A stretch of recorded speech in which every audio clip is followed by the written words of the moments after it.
जय माता दी। आज मैं पाठ का तीसरा अध्याय शुरू करने जा रही हूँ। तीसरा अध्याय, चलिए। जय माता दी।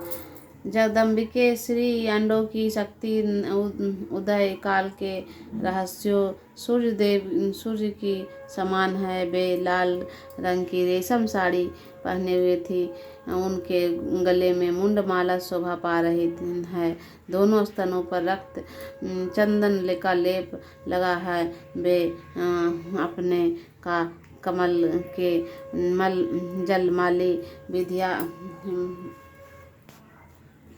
विधिया और अभय के तथा नाम पर नामक मुद्राएं धारण किए हुए हैं। तीन नेत्रों से शोभा बढ़ा रही हैं। सुशोभित मुख बिंदी की बड़ी शोभा हो रही थी। उनकी मस्तक पर चंद्रमा के साथ ही रक्तमय मुकुट बंधा है तथा उनके कमल के आसन पर विराजमान है। ऐसी देवताओं की शक्ति पूर्वक प्रणाम करती हूँ। ऋषि जी कहते हैं, दैत्यों के सेना को इस प्रकार तहस नहस होते देखकर महादैत्य सेनापति निठुर क्रोध से भरकर अंबिका देवी से युद्ध करने के लिए आगे बढ़ा। वह असुर रणभूमि देवी के ऊपर उस प्रकार बाणों की वर्षा करने लगे जैसे बादल मेघरूपी सिर पर पानी की धारा बरस रहा हो। जब वे देवी अपने बाणों से उनका बाहुबल से अमानस की काटकर अपने घोड़ों को सारथी में मार डाला। साथ ही उनके धनुष तथा अत्यंत रुचि ध्यान को भी तत्काल काट दिया। धनुष कट जाने पर अपने अंडों से अपने बाणों से विध डाला। धनुष रथ घोड़े की शरीर के नष्ट हो जाने पर बासु ढाल और तलवार लेकर देवी के और दौड़ा। उसने तीखे ढाल वाली तलवार से सिंह को मस्तक पर चोट करने के बाद देवी के बाईं भुजाएं बड़े वेग से प्रहार किया। रक्त देवी ने बाह को पहुँचते हुए ही तलवार टूट गई। फिर वे क्रोध से लाल होकर आंखें करने लगी। राक्षस के शूल हाथ में लिए और उन महादैत्य के भगवती भद्रकाली ने के ऊपर चलाया। बासूल आकाश में गिरते हुए सूर्य मंडल की भांति अपनी तेज प्रज्वलित हो उठा।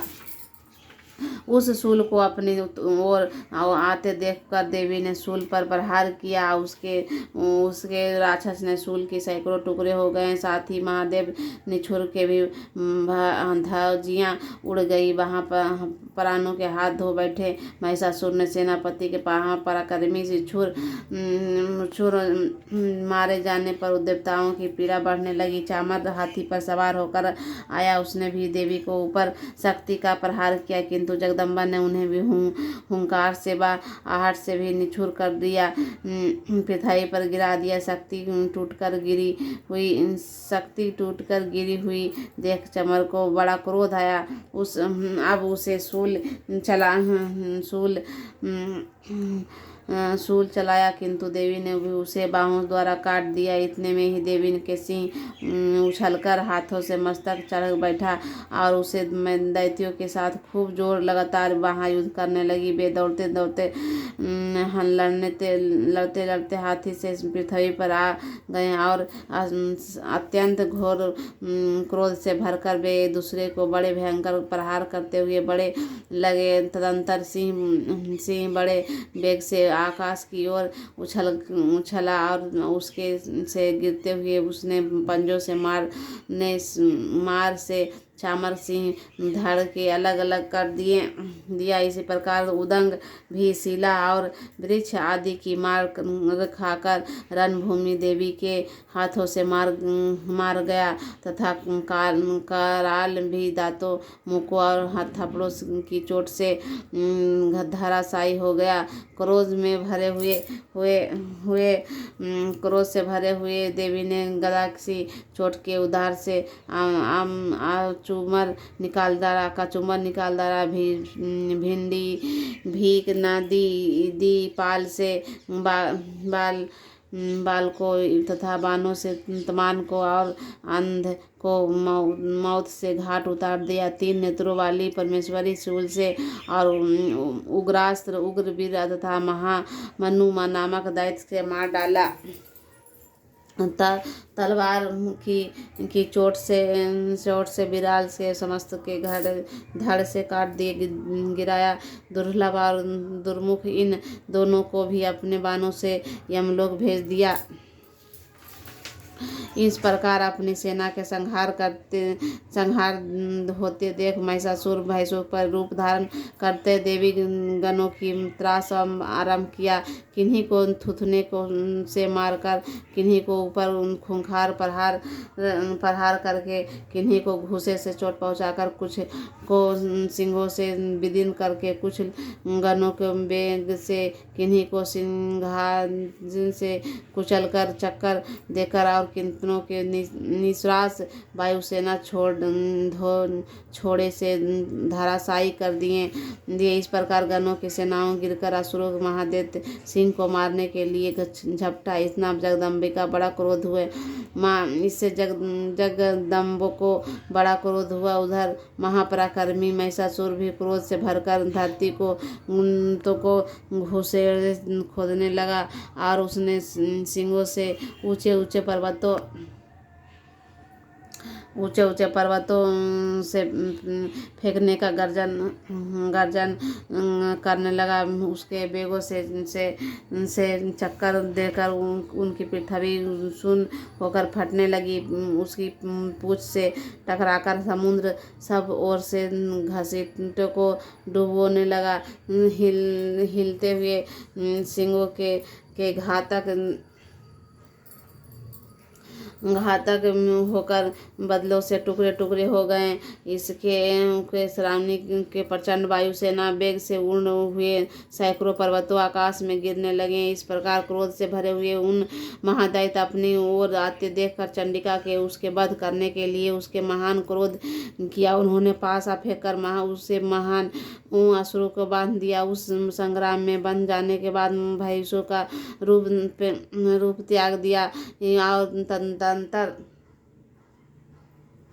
तत्काल सिंह से रूप में प्रकट हो गए। वह अवस्था में जगदम्बा ज्यों ही उनका मस्तक काटने के उधर गई, त्यों ही उनका खड्गधारी पुरुष रूप से दिखाई देने लगा। तब देवी ने तुरंत ही बाणों की वर्षा करने के ढाला, तदनंतर वे हाथ ही उन पुरुष के बिंध डाला।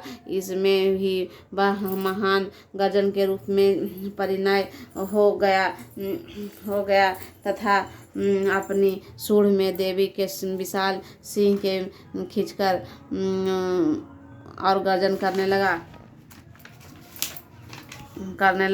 चीखते समय देवताओं ने तलवार से उनकी मुंह काट डाली तथा उन महादैत्य पुनः भैंसों के शरीर धारण कर लिया और पहले की भांति चराचर पराक्रमी तीनों लोगों को व्याकुल करने लगा। तब क्रोध से भरी हुई जगदम्बा चंडी के बारंबार उत्तम मधुपान करने और लाल आँख करके हंसने लगी। उधर जब बल और पराक्रम से मन से उत्तम हुई तब राक्षस गर्जन करने लगा और सिंहों से चंडिका ऊपर पर्वत को फेंकने लगा। उस समय देवी अपनी बाण से समूह से उसके फेंके हुए पर्वतों को चूर्ण हुई, बोलने लगी। उसका मुख मधुर से मद से लाल हो गया, बानी लड़खड़ाने लगे। देवी ने कहा, ओ मुंड, अब मैं जरूर मधु पीती हूँ, तब तक तुम क्षण भर के लिए खूब गरज ले। मेरे हाथों तेरी मृत्यु आने पर शीघ्र ही देवता गर्जन करेंगे।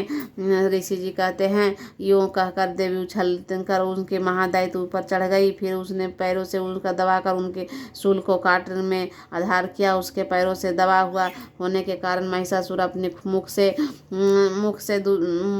से अभी आधे शरीर के ही बाहर निकाला। पाया था कि देवी ने अपने प्रहार से रोक लिया। आधा निकाल होने पर भी महादैत्य देवी ने युद्ध करने लगा। तब देवी ने बहुत बड़ी तलवार निकालकर मस्तक काट दिया। फिर उन्हें हाहाकार करते हुए दैत्यों को सारी सेना भाग गई और संपूर्ण देवता अत्यंत प्रसन्न हुए। देवताओं के महिषासुर अत्यंत खुश हुए। मैं दैत्यों के सेना के भाग संपूर्ण अत्यंत प्रसन्न हुए गए। देवताओं ने दिव्य दिव्य साथ देवी के स्तन स्वप्न किया और गरजने लगे।